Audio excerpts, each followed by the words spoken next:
yeroo baay'ee viidiyoota garaagaraa irratti ni agartu. Viidiyoonni reverse ta'anii jechuudha. Kunis kallattii garaagaraatiin wantoota garaagaraa hojjechuuf gargaara jechuudha. Fakkeenyaaf viidiyoo kana ilaala. Normaalii kun viidiyoonni kun hundi isaaniiyyuu jalqaba normaalii forward deemaa jiru jechuudha. Garuu immoo viidiyoota kana ammatu reverse goone wantoota garaagaraa hojjechuu dandeenya jechuudha. Akkanumas wantoota namatti toluu fakkeenyaaf viidiyoo keessan YouTube keessaniif kan isin gargaaru ta'uu danda'a. Kana malees wantoota kallattii garaagaraatiin waan isin fayyaduuf faayidaa garaagaraa qabu jechuudha. Kanaaf gaamma guyyaa kana kan isin agarsiisu viidiyoo keessan akkamitti reverse gochuu dandeessu kan jedhudha jechuudha. Reverse gochuudhaaf processii baay'ee isin gaafatu.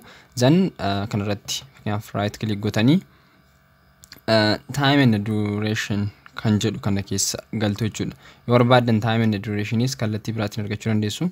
Garuu mala salphaatiin karaa kanaan yoo adeemtan gaariidha waan ta'eef right click irratti gootanii speed and duration kan jedhu irratti click gootu jechuudha. Iddoo kanatti ni argattu. Kunoo reverse speed kan jedhu jechuudha. Yoo reverse speed jettanii click irratti gootan guutumaa guutuutti viidiyoo keessan isiniif godha jechuudha.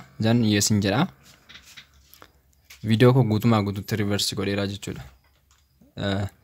Gaafa play ta'u viidiyoon ko reverse dha jechuudha kan inni play ta'u. Mee fakkeenyaaf amma mee play goonee ilaallu.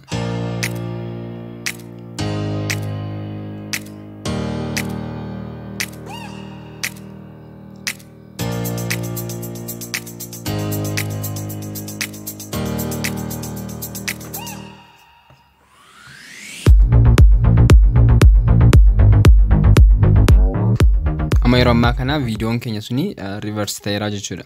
Fakkeenyaaf gara duubaatti kan inni deemu. Kun immoo viidiyoon keessanii wanta bareedaa ta'e tokko ittiin hojjechuuf isin gargaara.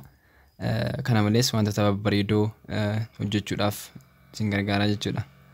Takka wantoota garaagaraa ittiin hojjechuudhaaf waan isin barbaachisuuf isin agarsiisa. Akkasumas fakkeenyaaf namoonni kallattii garaagaraatiin food irratti hojjechuu dandeessu.